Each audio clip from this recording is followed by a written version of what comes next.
বিয়ের ফুলসজ্জার রাতে বউকে পেয়ে সব স্বামীরা খুশি হয়, আর আমার ক্ষেত্রে পুরো উল্টো। আমার থেকে আমার বউ 4 বছরের বড়। আমার নীলিমা আপু বাড়ির গৃহ শিক্ষিকা। বর 10 বছরের বড় হলেও দোষ নেই, কিন্তু বর ছোট, বউ বড়। বরের থেকে বউ 4 বছরের পর, এটা শুনতেই কেমন যেন একটা লাগে। আমাকে ক্লাস 8 থেকে পড়িয়েছে সে। গ্র্যাজুয়েশনটা কমপ্লিট করেছি তার হাত ধরেই। বাবা আমার সাথে কোনো কথা না বলেই আমার বিয়েটা ঠিক করে দিল আমার গৃহ শিক্ষিকা নীলিমার সাথে, যাকে আমি এতকাল আপু বলে ডেকে এসেছি, যার থেকে পড়াশোনা শিখে শিক্ষা অর্জন করেছি। স্কুল কলেজের গণ্ডি পার করেছি তার হাত ধরেই, আর তাকেই আমার বিয়ে করতে হবে সেটা স্বপ্নেও ভাবিনি। তাহলে ঘটনাটা একটু খুলে বলাই দরকার। আমি যখন গ্র্যাজুয়েশন পড়ি, লাস্ট ইয়ার, পড়াশোনার চাপটা একটু বেশিই ছিল। আমার বয়স 21 বছর আর আমার শিক্ষিকার 25 বছর। সে একটা মাল্টি ন্যাশনাল কোম্পানিতে কর্মরত। চেনা পরিচিতির খাতিরে আমার বাবার অনুরোধে নীলিমা আমাকে ক্লাস 8 থেকেই পড়িয়ে আসছে। সে উচ্চ মাধ্যমিক পাশ করে, আমি তখন 8ম শ্রেণীতে। আমিও তেমন ওই আপুকে আমার গৃহ শিক্ষিকা হিসাবেই দেখে এসেছি। হঠাৎ একদিন গাড়ি অ্যাক্সিডেন্টে তার বাবা মা ভাই বাড়ির সবাই গত হয়ে গেল। নীলিমা পুরো মন থেকে ভেঙে পড়েছিল। একসাথে বাড়ির সবাই মারা গেছে, সেটাও মন থেকে নিতে পারিনি। তারপর ছোট ভাইটাকে বড্ড ভালোবাসতো, নিজের থেকেও বেশি। কি করবে সেটা নিজেই ঠিক করে উঠতে পারছিল না নীলিমা। ওদের আত্মীয় স্বজনরাও ওর থেকে মুখ ফিরিয়ে নিয়েছিল। নীলিমার বাবা আমার বাবার বাল্যকালের বন্ধু ছিল, তাই মেয়েটা একা থাকবে। বাবা মায়ের সাথে কথা বলে নীলিমাকে এবারই ছেলের বউ করে আনলে কেমন হয়। নীলিমাকে ছোটবেলা থেকেই মা দেখে আসছে। আমি জন্মানোর আগে থেকেই নাকি ওর আমাদের বাড়িতে আসা যাওয়া ছিল, তাই মা আর অমত না করে বাবার প্রস্তাবে রাজি হয়ে যায়। পুরো বিয়ের বন্দোবস্ত করে বাবা আমার সাথে নীলিমার বিয়ে ঠিক করে দেন। নীলিমা এ বাড়িতেও থাকতে পারবে, আবার আমার পড়াশোনাতে হেল্প করতে পারবে। আমার বাবার চিন্তা শক্তি ছিল মারাত্মক। একবারের জন্য আমাকে জিজ্ঞেস করলো না, ধুম করে আমার বিয়েটা ঠিক করে দিল। নামমাত্র কয়েকজন আত্মীয় স্বজনকে ডেকে নিয়ে আমার বিয়েটা করিয়ে দিল। বাবাকে আমি চিরকাল জমের মতো ভয় পাই, তাই আর কিছু বলতেও পারলাম না। যাই হোক, আজ আমার ফুলসজ্জার রাত। বিয়েটা হয়ে গেছে 2 দিন আগেই। বাঙালিদের কী সব নিয়ম আছে, বউয়ের থেকে বরকে 2 দিন আলাদা রাখতে হয়। আমাকেও থাকতে হলো। নীলিমার বান্ধবীরা আমাকে ফুলসজ্জার ঘরে ঠেলা মেরে ঢুকিয়ে দিয়েছে। এমনি আমার শিক্ষিকাকে দেখলেই ভয় লাগে। কাঁপতে কাঁপতে তার সামনে গেলাম। দরজাটা ওরা বাইরে দিয়ে আটকে দিয়েছিল যাতে আমি বের হতে না পারি। আমিও আবার ভেতর দিয়ে আটকে দিলাম যাতে বাইরের কেউ ভিতরে না আসতে পারে। সারা ঘরটা সুন্দর করে সাজিয়ে রাখা আমাদের ফুলসজ্জার জন্য। খাটটাকে তো রজনীগন্ধার চেইন দিয়ে সুন্দর করে সাজিয়ে রেখেছে। নরম মখমলের বক্স, খাটের সাদা চাদরের উপর ফুল দিয়ে সাজিয়ে রাখা, তার মাঝখানে লাল গোলাপ ফুলের পাপড়ি দিয়ে লাভ চিহ্ন করা, আর লাভ চিহ্নের মাঝ বরাবর নীলিমা চুপটি করে বসে আছে। লাল বেনারসিতে গা ভর্তি গহনা, ঘোমটাটা মাথা থেকে ঠোঁট পর্যন্ত নামানো। খুব সুন্দর দেখাচ্ছিল ওকে, তাও ভেতরের রক্তটা যেন বরফের মতোই আস্তরণ হয়ে রয়েছে। সব কিছু ভালো লাগলেও ওই যে আমার বউ, আমার শিক্ষিকা, ছোটবেলায় কত মার খেয়েছি তার হাতে, তাকে সামনে দেখলেই যেন কিরম কিরম ভয় লাগে। পড়াতে বসলে সবসময় ভয় থাকতাম কতবার যে আমার গায়ে হাত তুলেছে তার কোনো হিসেব নেই। কানমোলা দিয়ে বাড়ির গেটের সামনে দাঁড় করিয়ে রেখেছে আমাকে। স্কেল দিয়ে মারতে মারতে চোখের জল বার করে দিত। আজ তার সামনে আমি গুটি গুটি পায়ে খাটের সামনে যেতেই বউ বলল, বান্টি বসো, আজ থেকে আমি তোকে আর তুই বলে ডাকবো না। নীলিমার কথা শুনে প্রথমে ভয় পেয়ে গিয়েছি, তাও বুকে সাহস নিয়ে জিজ্ঞেস করলাম, তাহলে কি বলে ডাকবে আপু? ঝপাট করে গালে একটা চর এসে বসলো। মনে হলো কারেন্টের 440 ভোল্ট ঝটকা খেলাম। আমি গালে হাত দিয়ে, আমায় মারলে কেন? আমি কি করলাম? নীলিমা নিজের ঘুমটা মাথার পিছনে তুলে ধরে। এই বেয়াদব, তোকে দিদি বলে কে ডাকতে বললো? তুই আমাকে বিয়ে করেছিস, আমি তোর বউ, তুই আমার স্বামী। স্বামী কখনো বউকে দিদি বলে? না, আমি তো তোমায় এতকাল আপু বলে ডেকেছি, হঠাৎ নাম ধরে ডাকতে পারবো না। নীলিমা আমার সামনে এগিয়ে বসে আমার পাঞ্জাবির কলার ধরে। ও এখন একদম আমার সামনাসামনি। আমার ঠোঁট থেকে ওর ঠোঁটের দূরত্ব 1 ইঞ্চি। ভয় কাঁপছি, আর নীলিমার ঠোঁটে বেঁকা হাসি ফুটে ওঠে। আমার গালের উপর থেকে হাতটা সরিয়ে নিয়ে, বাচ্চাদের মতো করো না তো। আমি ওর কথার উত্তর না দিয়ে অভিমান করে চুপ করে রইলাম।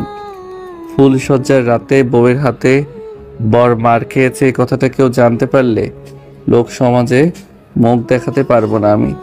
আমাকে চুপ থাকতে দেখে ও আবার বলল, এই শোনো, দ্বিতীয়বার যদি আর আমাকে কখনো দিদি বলে ডেকেছো, এই স্কেল দিয়ে মেরে তোমাকে সোজা করে দেব। আজকেও তুমি স্কেল নিয়ে এসেছো? নীলিমার মুখে হাসি দিয়ে মাথাটা নত করেই উত্তর দেয়, আজ আমাদের কিসের রাত সেটা জানো? হ্যাঁ জানি, ফুলসজ্জার রাত। বয়স তোমার ভালোই হয়েছে, নিশ্চয়ই সবকিছু জানো। বালিশে মাথা দিয়ে উল্টো পিঠ করে শুয়ে এখন অনেক কিছু জানি না, পরে তোমার থেকে জেনে নেব আপু। এই তুই কি বললি? আমাকে ঘুম থেকে জোর করে টেনে তুলে দেয়। সারাদিনের পরিশ্রমে শরীর পুরো ছেড়ে দিয়েছিল। ঘুম যেন আমার চোখের দোরগোড়ায়। আমি ঘুম ঘুম চোখে তার দিকে তাকিয়ে থেকে, কি হয়েছে বলো? ওঠো বলছি, আমার সাথে ঠিক করে কথা বলো। আমি আবার কি করলাম আপু? কথাটা আমার শেষ না হতে আবার ঠাস করে গালে একটা চর এসে পড়ল। এইবার আর জিজ্ঞেস করলাম না কেন মারলো, কারণ ভুলটা আমি করছি। বারে বারে তাকে দিদি বলে সম্বোধন করছি, কিন্তু কি করব, এতদিনের অভ্যাসটা তো আর একদিনে ছেড়ে দেওয়া সম্ভব নয়। তাছাড়া হঠাৎ করে নাম ধরে ডাকতে কিরম যেন সংকোচ বোধ হচ্ছে। কোনো কথা না বলে চুপ করে রইলাম। আমি চুপ করে বসে রইলাম, চোখে একরাশ ঘুম, তাও ঘুমাতে পারছি না। যদি শুয়ে পড়ি আবার টেনে তোলে। বাপটার উপর রাগ হচ্ছিল আমার। নিজের ছেলেকে কেউ কি এই বয়সে বিয়ে দেয়? নীলিমা আমার গায়ের সাথে গা লাগিয়ে বসে। এই শোনো, সরি। আমি মুখটা অন্যদিকে ঘুরিয়ে থাকলাম। ওলে আমার সোনা রে, এত রাগ করে না। আচ্ছা আমার ভুল হয়েছে, আর হবে না। সরি বান্টি, আর করব না। নীলিমা আমার সামনে নিজের কান দুটো ধরে। আমি এখনো তার কোনো কথাই উত্তর দিলাম না, চুপ করে রইলাম। নীলিমা আবার আমাকে প্রশ্ন করে, কি হলো বান্টি, তুমি কি আমার উপর রেগে আছো? সত্যি বলছি, আমার মারা উচিত হয়নি তোমাকে।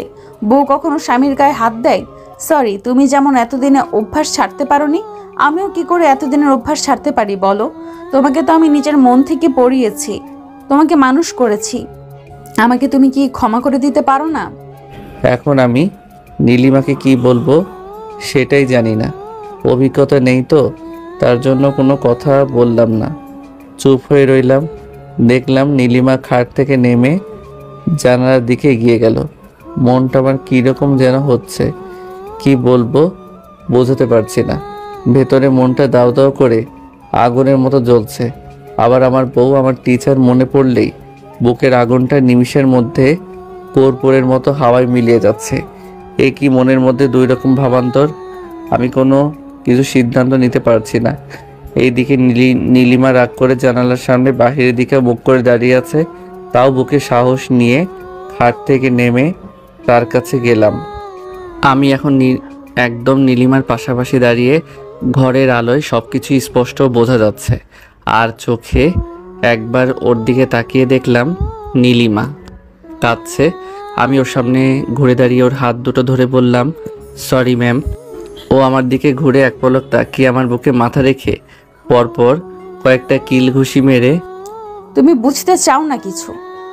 আমার নিজের অজান্তে কখন যে নীলিমার পিঠে আমার হাত দুটো চলে গেল তা আমি বুঝতে পারিনি। নীলিমা আমাকে সামনে থেকে আমার পিঠের উপর হাত দুটো রেখে জড়িয়ে ধরে। তুমি কি আমাকে মেনে নিতে পারছো না বান্টি? আবার আমার মুখ থেকে দিদি শব্দটা যেই বেরোতে যাবে তখনই আমি কান্নাটা থামিয়ে দেই। ও আমার মুখের দিকে তাকিয়ে, কি হলো? কিছু বলতে গিয়ে বললে না? না মানে বারে বারে আপু শব্দটা বাইরে বেরিয়ে আসছে। তুমি আর আমাকে দিদি বলে ডাকবে না, শুধু নীলিমা বলে ডাকবে। তোমাকে নাম ধরে ডাকতে কী রকম যেন লাগছে। তুমি আমার থেকে কত বড়। তাতে কি হয়েছে সোনা? তোমার থেকে বড় যখন তোমাকে বেশি করে ভালোবাসতে পারবো, আর দরকার পড়লে শাসনটাও করতে পারবো। আমার ভেতরের ভয়টা আস্তে আস্তে কেটে উঠছে। নীলিমা আমায় এখনো জড়িয়ে ধরা অবস্থায়। আমার মনের বরফের আস্তরণটা কখন যে গলে বুকের ভেতর ধুপুর ধুপুর আরম্ভ হয়েছে। শরীরের উত্তেজনার পারদ ক্রমশ বেড়েই চলেছে। নিজের উপর নিয়ন্ত্রণ হারিয়ে ফেলছিলাম। অন্তরঙ্গ মুহূর্তে কোনো ছেলেই নিজেকে ঠিক রাখতে পারে না, আর নীলিমা হলো আমার সদ্য বিয়ে করা নতুন বউ।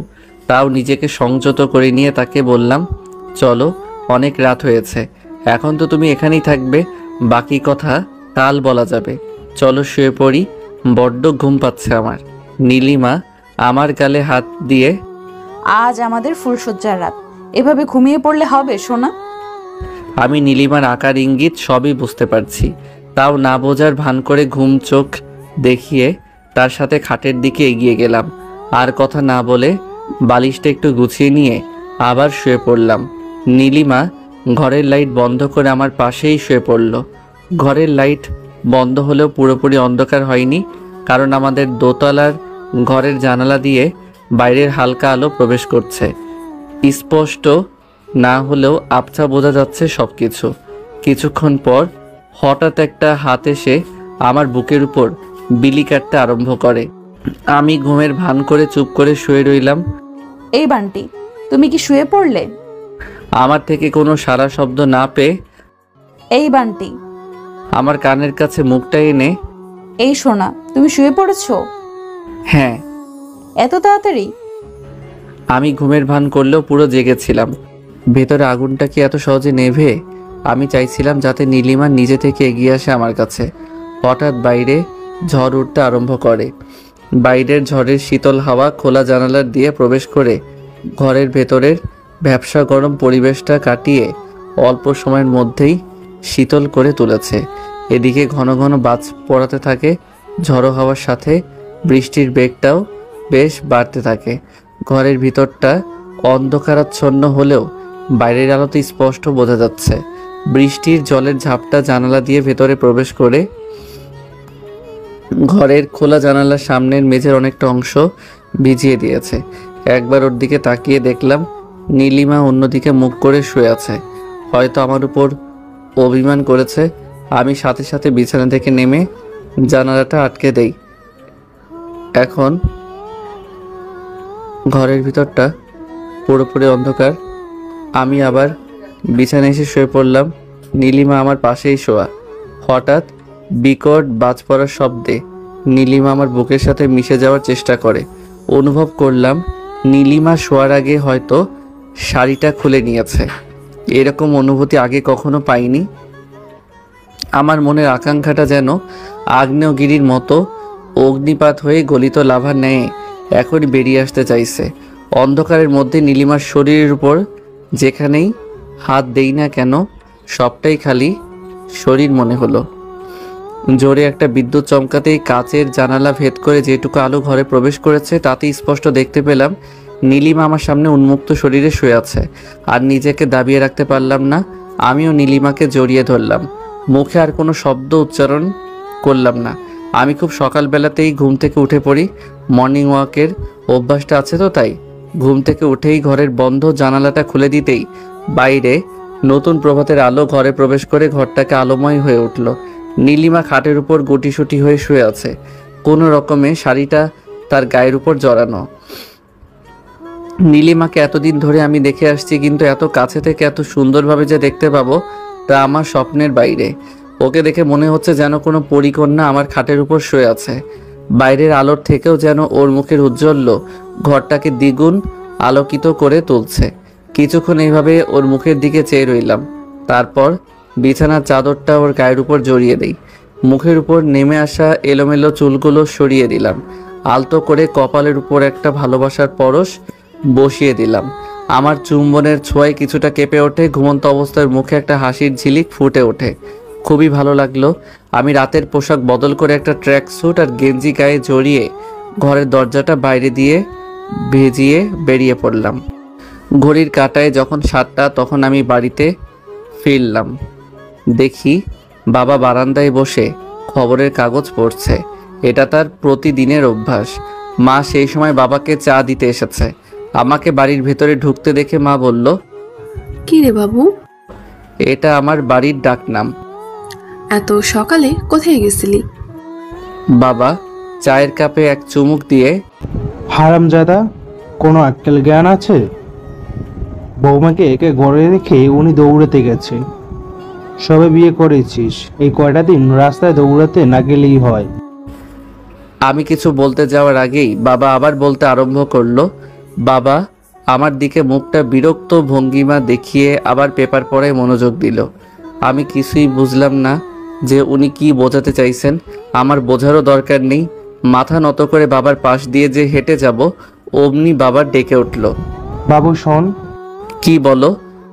নীলিমা এই বাড়ির বউ হলেও এখনো কিন্তু বৌমাই তোর গৃহশিক্ষক। তোকে ওই পড়াবে। এতকাল যেমন এক চান্সে সমস্ত ক্লাস পাস করেছিস, তাই আমি চাই পরবর্তীতে তুই যতটা পড়াশোনা করতে চাস আমার ঘরের বউই তোকে পড়াবে। আমি বাবার কথায় সম্মতি জানিয়ে শুধু একটু মাথা নাড়লাম। তারপর মাকে ডাক দিলাম, মা কিছু খেতে দেবে? তুই ঘরে যা, আমি নীলিমাকে বলছি ঘরে খাবার দিয়ে আসতে। মায়ের কথাটা শুনে একটু আশ্চর্য হয়ে গেলাম। মেয়েটাকে আমি বেরোনোর সময় ঘুমিয়ে থাকতে দেখলাম। সে উঠে গেছে এত তাড়াতাড়ি। কৌতূহল বশত মাকে জিজ্ঞেস করলাম কখন উঠেছে সে। মা আমার কথাটা শুনে, তুই কাকে বোঝাতে চাইছিস? সে মানে কে?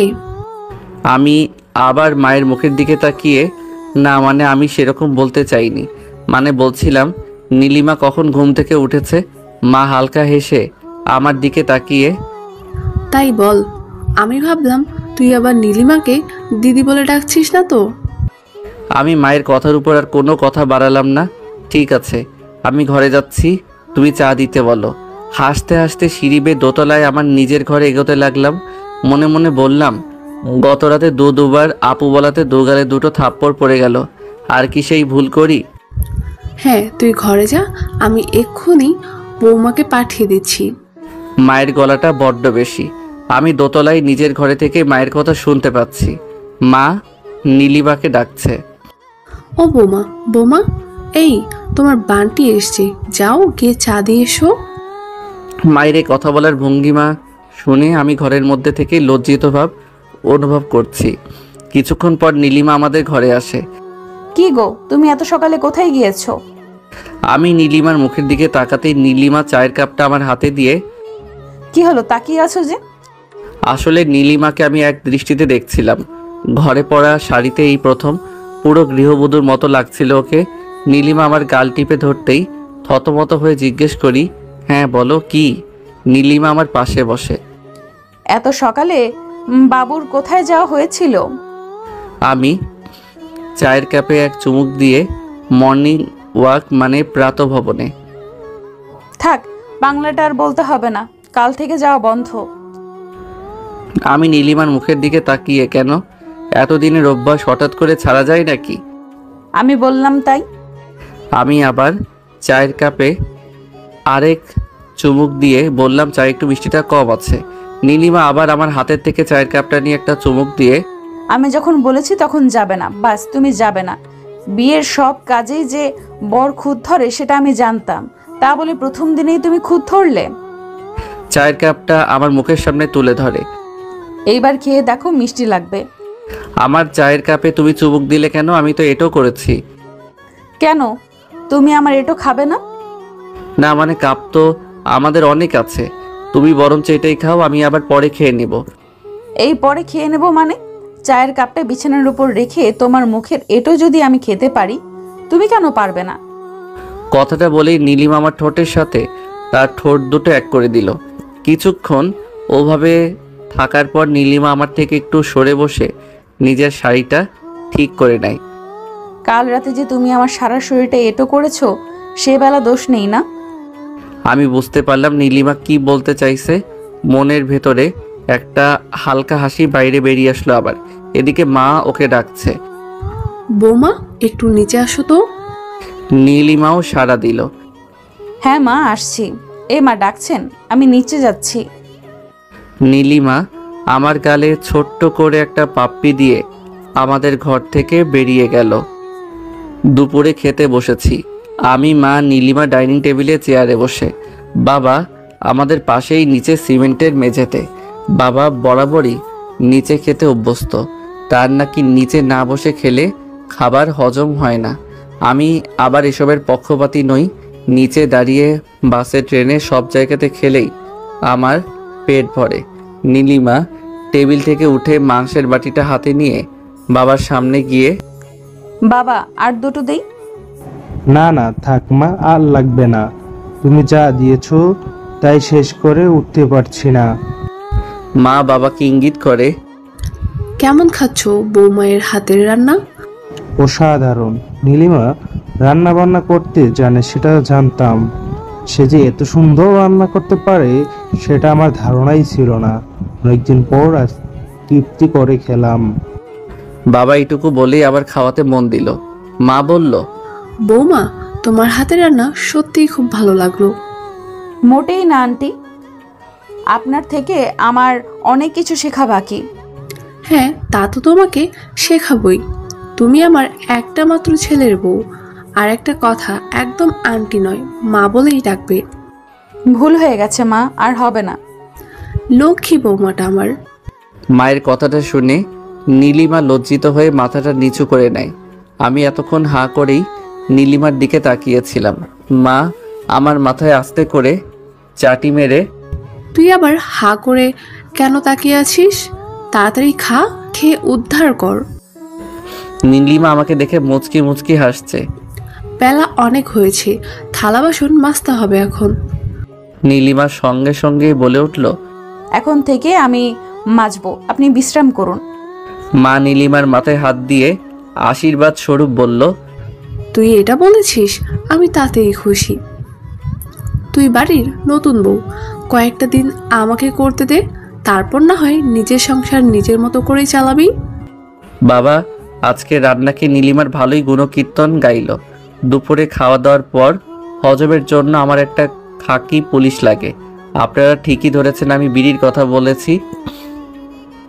দোতলায় ছাদের একদম সাইডে দাঁড়িয়ে রাস্তার দিকে তাকিয়ে বিড়িটা মুখে দিয়ে যেই না আগুন ধরাতে যাব, সঙ্গে সঙ্গে কেউ ফু দিয়ে নিভিয়ে দিল আগুনটা।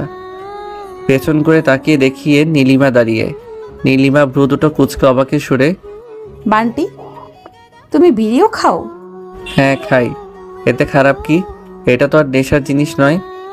বিড়ি নেশা জিনিস নয় তো তাহলে কিসের? দুপুরে খাওয়া দাওয়া করার পর হজম করার জন্য একটু লাগে, তার জন্যই একটু খাওয়া। তাছাড়া কি খাবো? চাকরি বাকরি তো করি না বাবা, রোজ 10 টাকা হাত খরচা দেয়। একটা বিড়ি কিনি 2-3 দিন চলে যায়। ছি, তোমার বলতে লজ্জা লাগলো না? কিসের লজ্জা? ছেলে মানুষ বিড়ি খাবে, এতে লজ্জা কিসের? নীলিমা ছাদে রেলিংয়ে হেলান দিয়ে দাঁড়িয়ে, সবে তুমি কলেজে ভর্তি হয়েছো, তার মধ্যে এত নেশা ধরে নিয়েছো? এত কোথায়, শুধু বিড়িটাই তো খাই, কোনো খারাপ নেশা তো করি না। বাবা তো সিগারেট খায়, মাঝে মাঝে বাবার থেকে একটা দুটো ঝেড়ে নেই, অবশ্য ঠিক, কিন্তু সব সময় তো পাই না। নীলিমা আমার দিকে কটমট করে তাকিয়ে থাকে, কোমরে হাত রেখে শাসনের ভঙ্গিমায়, তুমি আব্বুর সঙ্গে নিজেকে তুলনা করো? তিনি নিজের ইনকাম করা পয়সায় খান। আর কি বললে, তুমি আব্বুর থেকে সিগারেট চুরি করে খাও? তাহলে কি করব? চেয়ে খাবো? বাবা আমার একটা সিগারেট দাও। খাওয়ার কি দরকার? এই সমস্ত ছাই ভণ্ড না খেলে হয় না? এটা বলেই আমার হাতের বিড়িটা একটা হ্যাচকা টান দিয়ে নিচে ফেলে দিল। নীলিমা আমার হাতের বিড়িটা একটা হ্যাচকা টান দিয়ে নিচে ফেলে দিল। এটা কি হলো? তুমি বিড়িটা ফেললে কেন? একটাই ছিল আমার কাছে। ভালোই তো, আর খাওয়ার দরকার নেই। চলো, ঘুমাতে যাবে। দুপুরে আমি ঘুমাই না, তুমি ঘুমাও। ঘুমাও না বললে হবে না সোনা। এখন না ঘুমালে রাত জাগবে কি করে? কথাটা বলেই নীলিমা হাসতে আরম্ভ করে। ওকে কিছু বলতে না পারলেও মনটা খারাপ লাগছে। একটা মাত্র বিড়ি ছিল, শুকটান দেওয়ার আগেই ফেলে দিল। যারা খায় তারাই আমার মনের কষ্ট বুঝতে পারবে। নীলিমা হাসি থামিয়ে কাছে এসে আমার শরীরের সাথে ওর শরীর হেলিয়ে দিয়ে আদো আদো ভাবে, ওলে আমার সোনা রে, নাক কলে না? ও বাবুর বিড়ি ফেলে দিয়েছি বলে মন খারাপ? আমি অন্যদিকে মুখ করে দাঁড়াতেই নীলিমা আমার হাতটা ধরে টানতে টানতে আমাকে ঘরে নিয়ে এলো। তারপর দরজাটা বন্ধ করে দিয়ে আমার পাশে এসে বসলো। কি হলো? তুমি দরজাটা বন্ধ করলে কেন? খোলা রাখো। বাড়ির সবাইকে দেখালে নিশ্চয়ই ভালো হয়, তাই না? বুদ্ধ কোথাকার! এতকাল তুমি একা ছিলে, এখন আমি আছি। স্বামী স্ত্রীর দরজা আটকে শোবে না তো কি করবে? খুলে রেখে দেবে? কিন্তু দরজা বন্ধ থাকলে যদি কেউ খারাপ মনে করে? স্বামী স্ত্রীর দরজা বন্ধ করে থাকতেই পারে, তা বলে দরজা খুলে রেখে সবাইকে দেখিয়ে ঘুমাবো? এখানে দেখানোর কি আছে? এই শোনো, তুমি বড্ড পকপক করছো। চুপচাপ থাকো, তা না হলে কিন্তু আমি এখনই মাকে ডাক দিয়ে বলবো তুমি আমার কথা শুনছো না। হা হা করে একটা হাসি দিয়ে মাকে ডাকবে, মা বিশ্বাসই করবে না। তখনই নীলিমা আমার গেঞ্জির কলারটা ধরে বলল, আব্বুকে বললে তো তিনি বিশ্বাস করবে। আমি আবার জড়সড় হয়ে ওর সামনে বসে বললাম, এখানে বাবাকে ডাকার কি দরকার? আব্বুকে ডাকার দরকার নেই মানে আমি বলবো, আব্বু আপনার সুপুত্র মাঝে মাঝেই আপনার পকেট থেকে সিগারেট ছেড়ে খায়। আমি জিজ্ঞেস করাতে ও বলল বাবা টানলে দোষ নেই, আর আমি টানলেই দোষ।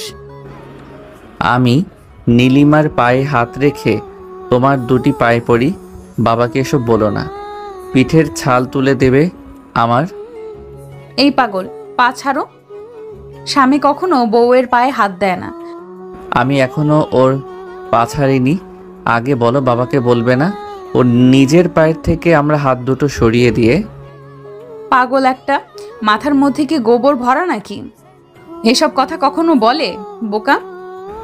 নীলিমা শুয়ে পড়ে, আমাকে ওর নিজের কাছে টেনে নেয়।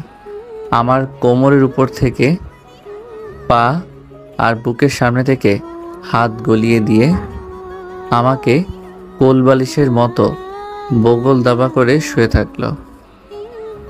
কতদিন পর যে দুপুরবেলা ঘুমালাম একমাত্র আল্লাহ জানে। সপ্তাহখানেক পার হয়ে গেল। আজ আমি নীলিমাদের বাড়ি এসেছি। ওদের বাড়ি বলতে নীলিমার মামা বাড়ি, মানে আমার মামা শ্বশুর। নিয়ম রক্ষার্থে নীলিমার মামা বাড়িতে যেতে হলো। মামা শ্বশুরের ঘরে বসে আছি। তোমার আমার যেরকম বন্ধন বাঁধা আছে সেরকমই সারা জীবন থাকলে হয় না? এই জট খোলার কি দরকার? স্বামী স্ত্রী 8 দিন পর বন্ধন গিট খুলতে হয়, তাহলে স্বামী আবার স্ত্রীর থেকে বন্ধন মুক্ত হয়ে নিজের কর্মক্ষেত্রে বা অন্যান্য জায়গায় যেতে পারে। নীলিমা আমার পাশে বসে বলে, ভালোই তো, চাকরি করি না, কলেজে যেতে ভালো লাগে না, আর যেতেও হবে না। ও বলল, এখন যাচ্ছ না তাতে কি হয়েছে? এক সময় তো ঠিক তুমিও কাজে যাবে। আমিও মনে মনে বলি, ওটাই বাকি আছে, আমার দ্বারা কাজবাজ হবে না। ওর মামা বাড়িতে ভালোই দিন কাটলো, ভালোই আদর আপ্যায়ন পেলাম।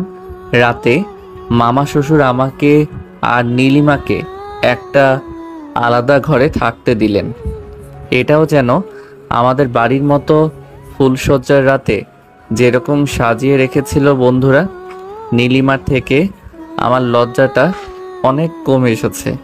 নীলিমা আমার পেছন পেছনেই ছিল।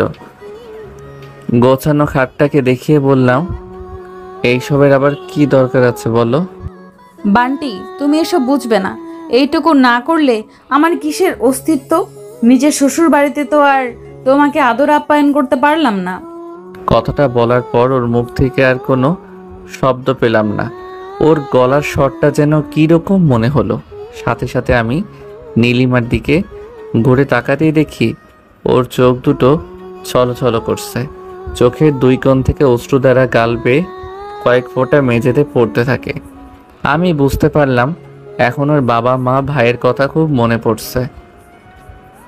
হয়তো কিছুক্ষণ এভাবে ওকে থাকতে দিলে ও মন থেকে ভেঙে পড়বে, তাই ওকে দুঃখের জগৎ থেকে বাইরে আনার জন্য ওকে একটু তিতিয়ে দিলাম। আমি ওর দিকে না তাকিয়ে খাটের সামনে এগিয়ে গেলাম। গায়ের পাঞ্জাবিটা খুলে খাটের একপাশে রেখে রজনীগন্ধার চেনগুলো নাড়াচাড়া করতে থাকলাম। কয়েকটা রজনীগন্ধার চেন ছিঁড়ে হাতের মধ্যে পেঁচিয়ে রজনীগন্ধা ফুলের ঘ্রাণ নিতে নিতে বিছানায় শুয়ে রাজার মতো ভঙ্গিমায় ওকে বললাম, নর্তকী, এই পুষ্পে ও গন্ধে ভরা ছোট্ট রাজমহলে আজ কি তোমার থেকে কিছু শিক্ষা অর্জন করতে পারবো? নীলিমা আমার দিকে মুখ তুলে তাকাতেই, আজ তোমার নতুন কোনো শিল্পকলা প্রদর্শন করে তোমার নিজের হবু স্বামীকে কি মনোমুগ্ধ করবে? মুহূর্তেই নীলিমার মুখে হাসি ফুটে ওঠে। কিছুটা লজ্জিত হয়ে আমার পাশে এসে বসে। নীলিমা হাসি মুখে বলল, এই কয়েকদিনে তো ভালোই দুষ্টু হয়ে গেছে। আমি ওর সামনে আবার জড়সড় হয়ে বসলাম। বিশ্বাস করো, আমি এসব কিছুই জানতাম না। এই 8 দিনে তুমি আমাকে অনেক কিছু শিখিয়েছো। তোমার থেকে আরো অনেক কিছু শেখা বাকি। তুমি এমন বলছো আমি যেন এই সমস্ত দিক থেকে পিএইচডি পাশ করেছি।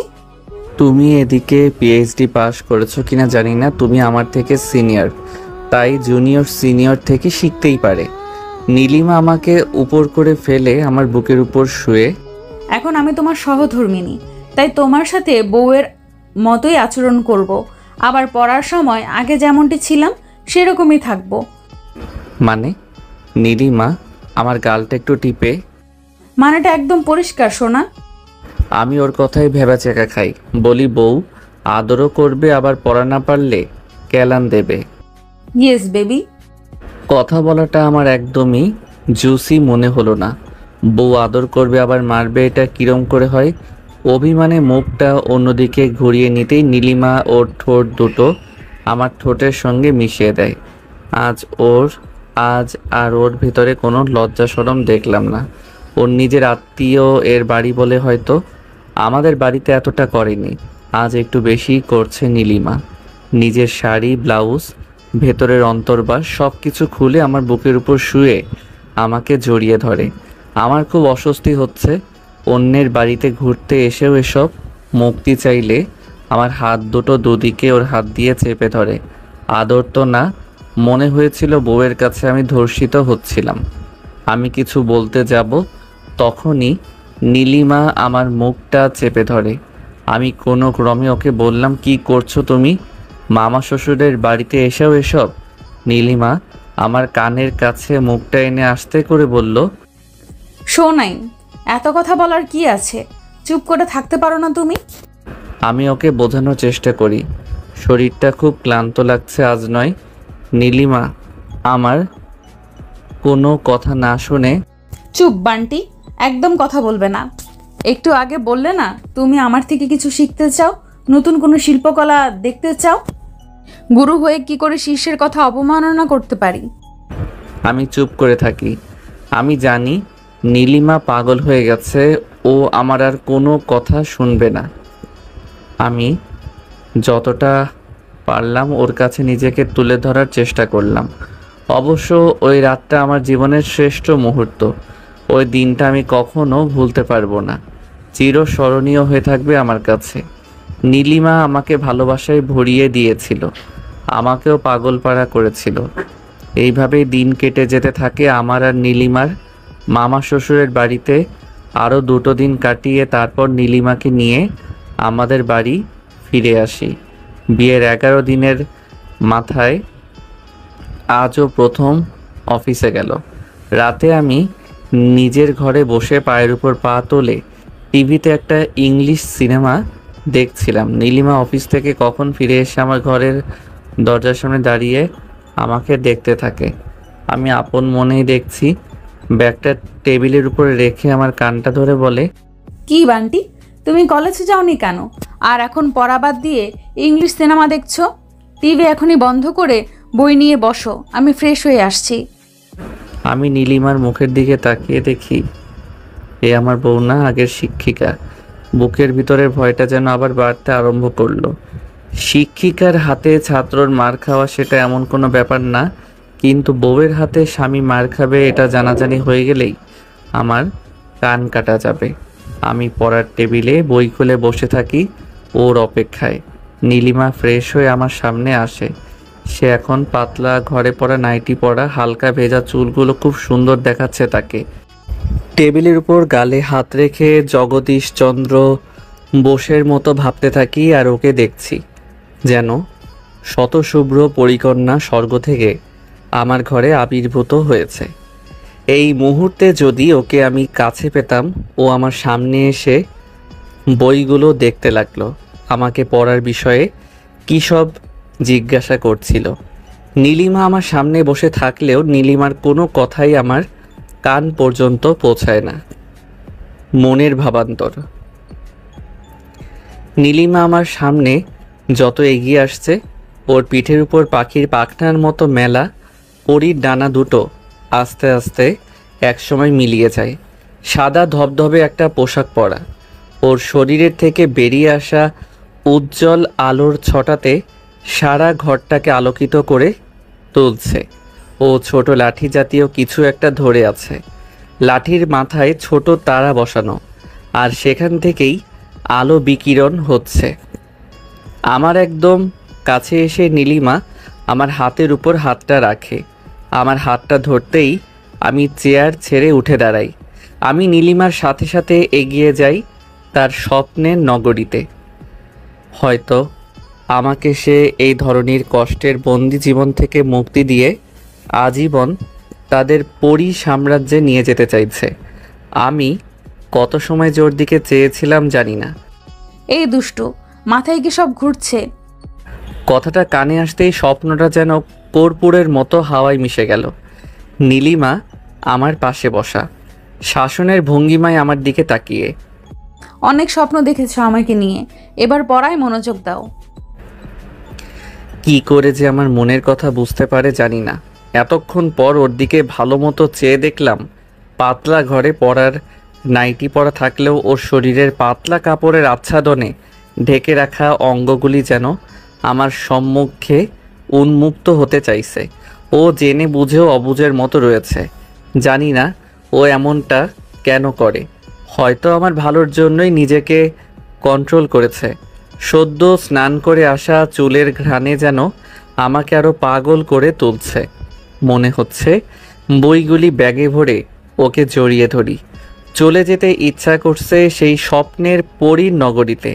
হঠাৎ নীলিমা আমার কানটা মলা দিয়ে, এই তোমাকে না বললাম পড়ায় মন দিতে? আর কয়েকদিন বাদেই তোমার পরীক্ষা।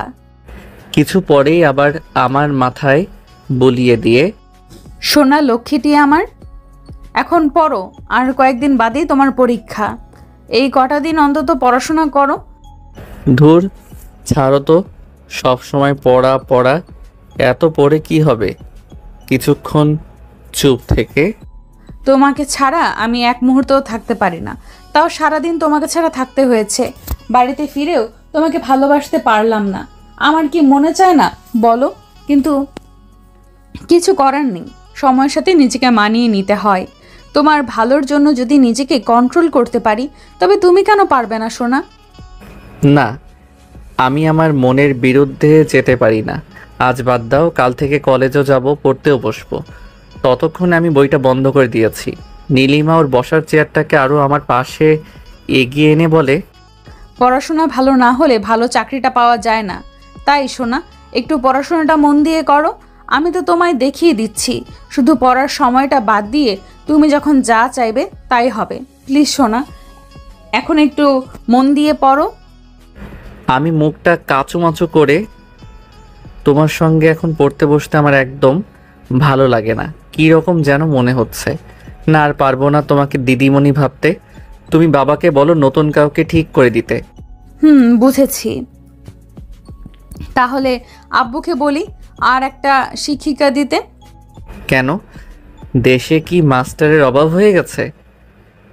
নীলিমা আমার সামনে থেকে উঠে বুকের উপর চুড়িদার ওড়নাটা জড়িয়ে ঘর থেকে বেরিয়ে যায়। খানিক পরেই আবার ঘরে ফিরে আসে। ততক্ষণে আমি বই বন্ধ করে ওকে নিয়ে আবার স্বপ্ন দেখতে আরম্ভ করেছি। কিছুক্ষণ পরেই বাবা আমার ঘরে আসে। নীলিমা আমার সামনেই দাঁড়িয়ে থাকে। এই হতচ্ছাড়া, তুই কি পেয়েছিস? পড়বি না তো ঘর থেকে বেরিয়ে যা। বেচারি অফিস করে ক্লান্ত শরীরে তোকে নিয়ে আবার পড়াতে বসেছে, আর তুই কলেজেও গেলি না, বাজারেও যেতে বললাম সেখানেও গেলি না। এখন পড়তে বসতেই গায়ে জ্বর চলে আসছে। তোর জন্য আমার এটাই যথেষ্ট। এটা না পড়া বাহানা দিচ্ছি। দ্বিতীয়বার যেন তো পড়ালেখার ব্যাপারে বৌমাকে আসতে না হয়। বাবা হাত ধরে রাখা দরজার খিলটা উঁচিয়ে বলে, পরের বার যদি আমি আসি এই খিলটা তোর পিঠে ভাঙবো। তুই কি চাস সেটা তুই জানিস। নীলিমা ওড়নাটা মুখে চাপা দিয়ে মুচকি মুচকি হাসতে থাকে। বাবা কথাগুলো বলে চলে যাওয়ার পরেই আমি আবার নীলিমাকে বললাম, তুমি আবার বাবাকে কেন বলতে গেলে? আমি তো বাইরে গিয়েছিলাম মায়ের সাথে দুটো কথা বলতে। তখন আব্বু জিজ্ঞেস করলো তুমি পড়ছো কি না। আমি শুধু বলেছি বান্টি আর আমার কাছে পড়তে ইচ্ছে করছে না, ওর জন্য নতুন একটা মাস্টার ঠিক করতে হবে। তখন বাবু বলল ঠিক আছে, তুমি যাও, আমি আসছি। তুমি তো আমাকে পুরো মার খাওয়ানোর বন্দোবস্ত করেছিলে। নীলিমা আমার সামনে হাসতে হাসতে এসে একটু আমার দিকে ঝুঁকে, ওই দিন রাত্রে আমি তোমার কাছে প্রতিজ্ঞা নিয়েছিলাম তোমার গায়ে হাত তুলব না, কিন্তু এটা বলিনি তোমাকে মার খাওয়াবো না। আবার হাসতে আরম্ভ করে। এইবার কি জাহাপনা পুস্তকে মনোনিবেশ করবে, নাকি আমি আবার মায়ের সাথে দেখা করে আসব? আমি একটু অভিমানের সুরে ওকে বললাম, থাক, তোমাকে আর কষ্ট করতে হবে না। ওর কথাগুলো কেমন যেন একটা খোঁচা মারার মতো লাগছিল। বইটা খুলে আবার পড়ায় মনোযোগ দিলাম। আরও 1 বছর পর আজ নীলিমাকে হসপিটাল থেকে বাড়িতে আনা হলো।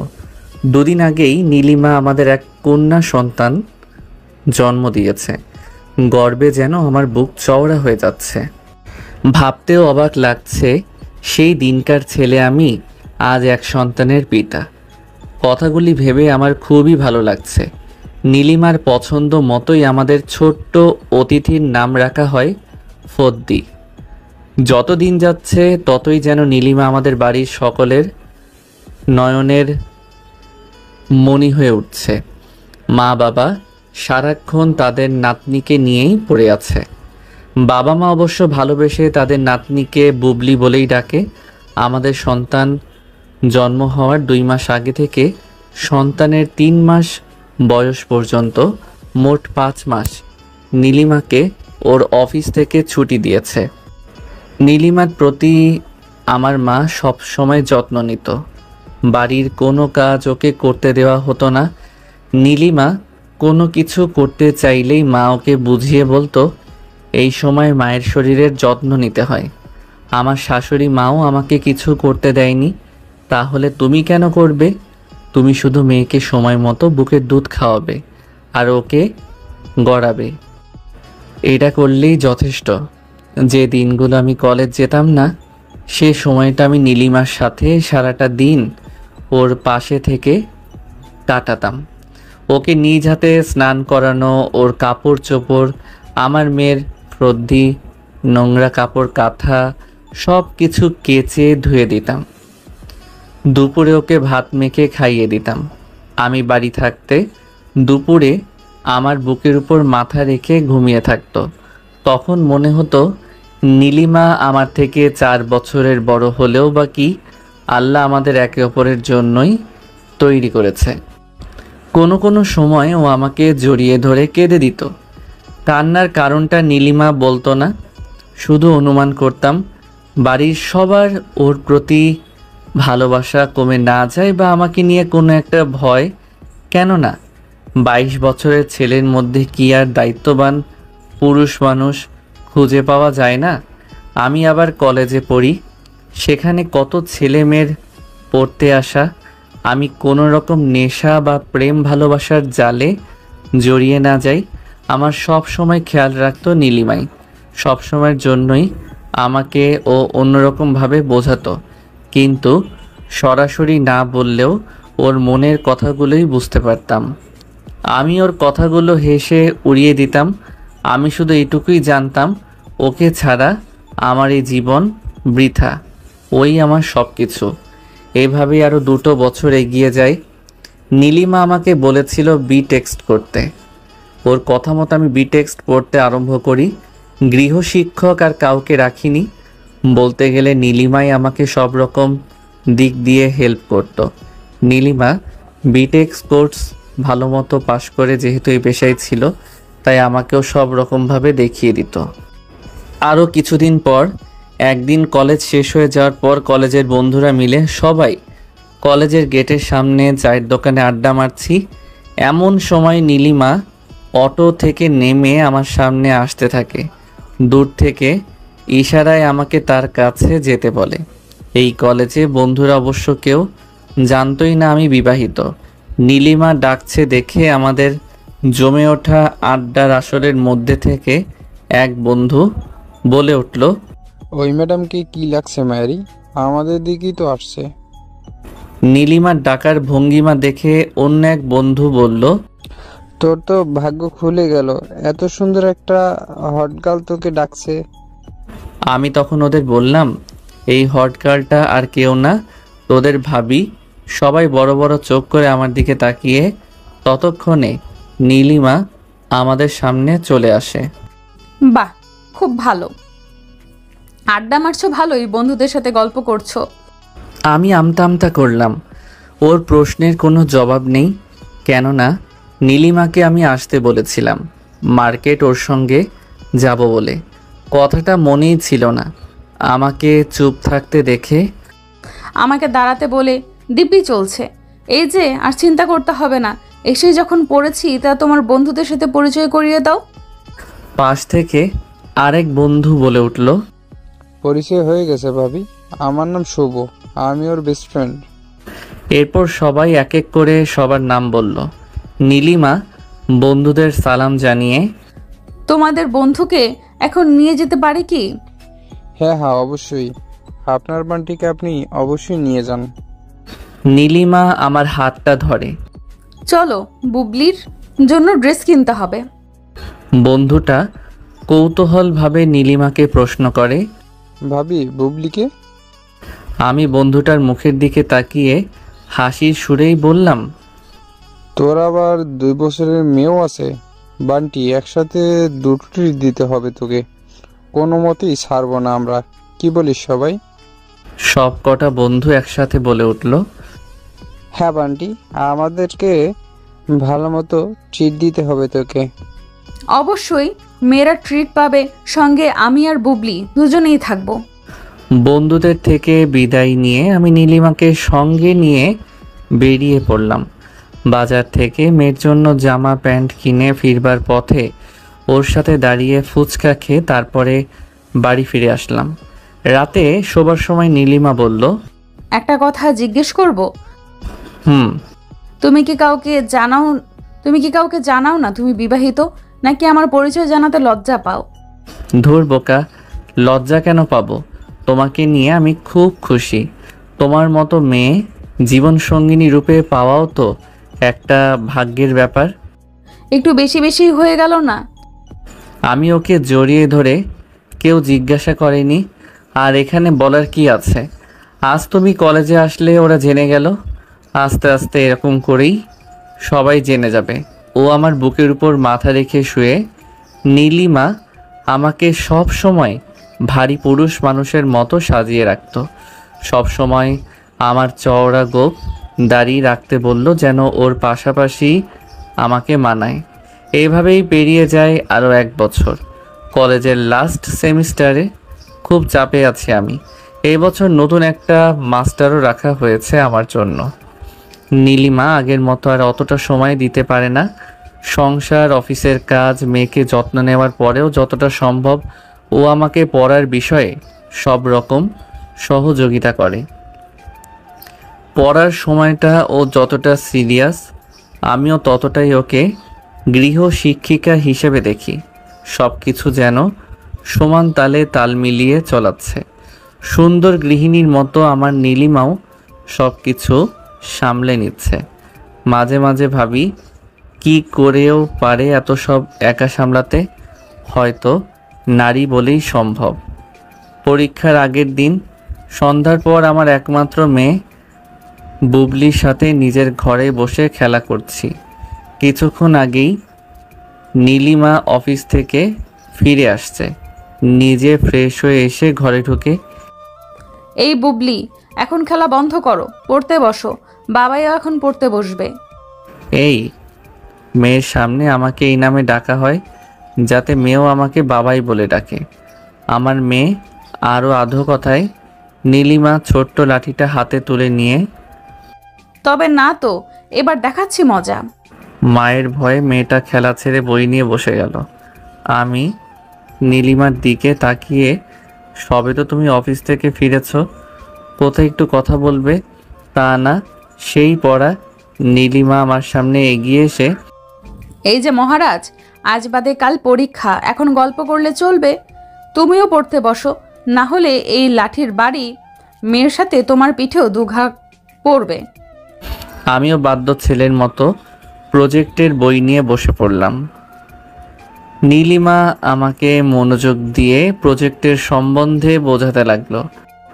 নীলিমা আমাকে আর মেয়েকে দুজনকেই পড়াতে আরম্ভ করে। কিছুক্ষণ পরেই মা আমার আর নীলিমার জন্য চা নিয়ে আসে। মা নীলিমাকে শুনিয়ে শুনিয়ে, আমারও হয়েছে মরণ জ্বালা। সারাদিন বাবু তুই বাড়িতে ছিলি, মেয়েকে একটু পড়াবি, তা না শুধু খেলা আর খেলা। আমার মেয়ে বইয়ের পাতা থেকে চোখ সরিয়ে মুখ ভেঙে, নীলিমা যেই মেয়েকে মারতে যাবে তখনই মা বুবলিকে জড়িয়ে ধরে। না বৌমা, ওকে মারার সাহস আমি কাউকে দেইনি।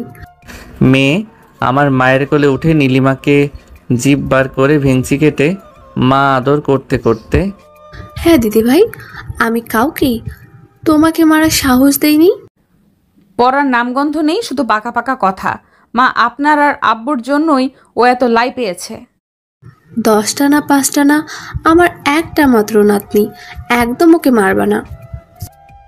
মা কিছুক্ষণ বুবলিকে আদর করে ঘর থেকে বেরিয়ে যায়। আমি তাকিয়ে থাকি মেয়ের দিকে। সত্যি মেয়েটা নীলিমার মতোই হয়েছে। নীলিমা মুখে একটা ব্যাকা হাসি দিয়ে, এই যে মহারাজ, মেয়ের ভবিষ্যৎবাণী করতে হবে না, পড়ায় মন দাও। জানি না কি করে ও আমার মনের কথাগুলো বুঝতে পারে। আমিও আজ বুঝতে পারলাম না। আমি আবার পড়ায় মনোযোগ দিলাম।